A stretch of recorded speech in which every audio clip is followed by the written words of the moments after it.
Hello and welcome to this chosen lifeline for relationships. This episode is dedicated to flirting. And what is your flirt language? So my name is Charmaine Jennings. My name is Walter Jennings. And we are your chosen life specialists where we have been called to challenge and change Relationship coach. Yes, and it's important, an important part of your relationship and interactions with other people, and to thine own self be true, and knowing yourself to really find out about what is your flirting style, right? And so we want to give you the 5 different flirting styles through this inventory. And we're going to describe just a little bit what each one of them look, feel, and sound like. All right, so the first one is traditional. So this adheres to traditional gender-specific roles. So this is the woman signaling to the man that she is open to an interaction via eye contact or informal body language, and then the man actually making the first move and coming over and initiating conversation. So again, this is more of a traditional role. I know that women like Charmaine definitely subscribe to this, and I'm a student of this particular ilk as well. And so we're starting in this contemporary age to see a lot less of this, and women, as they say in this particular day and age, shooting their shot, which means that you're not waiting for the man to come over, you're going directly over to the man. And again, that's just the day and the time that we live in. But this first flirting language is the traditional sense, where the woman is actually given nonverbal, informal body language cues, and then the man is actually one that comes over to actually initiate a verbal conversation. All right, the next flirting style is physical, and that's where there's this physical expression of sexuality, desire, and interest through non-verbal behaviors like open body language and touching. And so for women, that might be where you're taking your hand and you kind of caress your neckline because you're trying to bring attention to your neckline. You slowly press your hands down, or there's different things that you can do to draw attention to yourself, right? And to make you a little bit more desirable, right? And so it doesn't always have to be like physical contact with a person, right? Where you're flirting with them.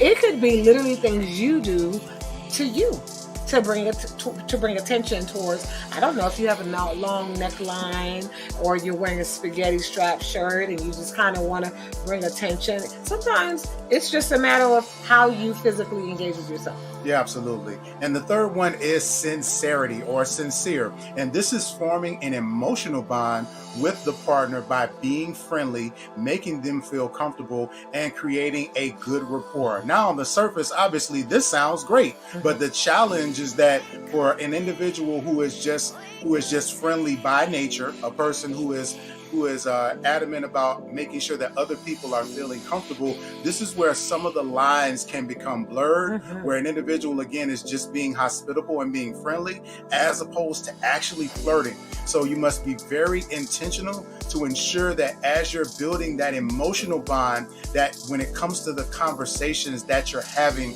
with the person, if you see it going in a direction and being extended into an area where you don't necessarily have a romantic interest in the person, it's important to cut that conversation off, because what is happening is that person is beginning to build a stronger connection with you. And if that is not something that you're interested in, if you're just trying to build, again, a platonic connection with this individual and you're not interested in moving further with them, it's important to limit those discussions. Great advice, and make sure you write that down, because absolutely sincere flirting, yeah, you can get you in trouble with those emotional connections. So be careful, beware, and be aware, right? All right, the next one is playful flirting. This one is more, people, I think they find this one to be more of the obvious flirting, right?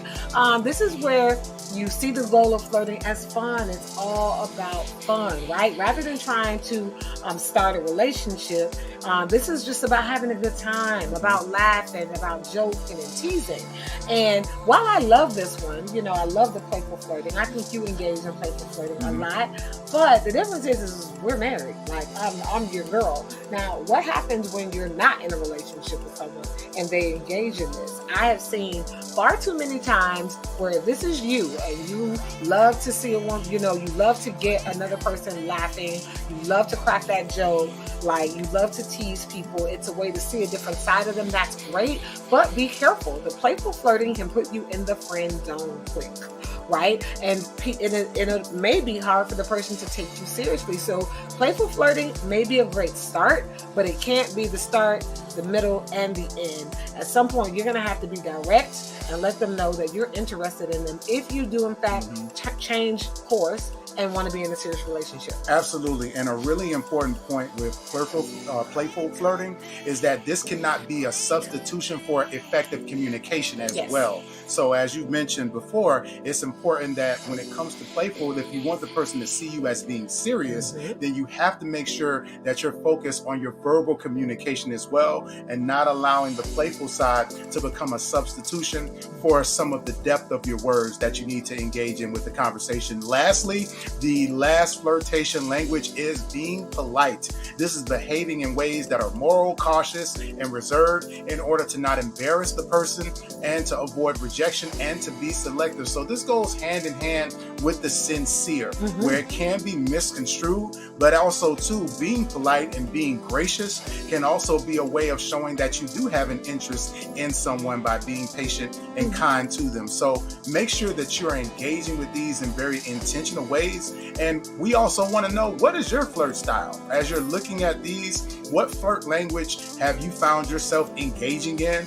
What are some of the signs that you've seen that people have engaged with you when it comes to flirting?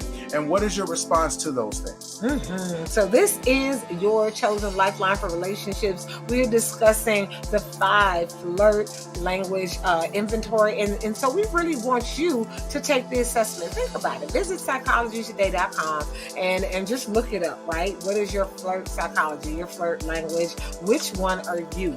And tune in. Go ahead and call or visit chosenlifespecialist.com. Book us for a session. Find out, if you're having challenges in your relationships, or people are not really taking you serious, or maybe too many people are taking you serious and you're already in a relationship, and maybe the person you want to flirt with is not really hitting the mark, or they're not really receiving what you're putting out there, call us. Book us for a session. We are your chosen life specialists. My name is Charmaine Jennings. My name is Walter Jennings. We've been called to challenge and change relationship culture. Did you wake up this morning and didn't recognize the person you had been in a relationship with for years? Have you been misinterpreting your partner's verbal and nonverbal cues?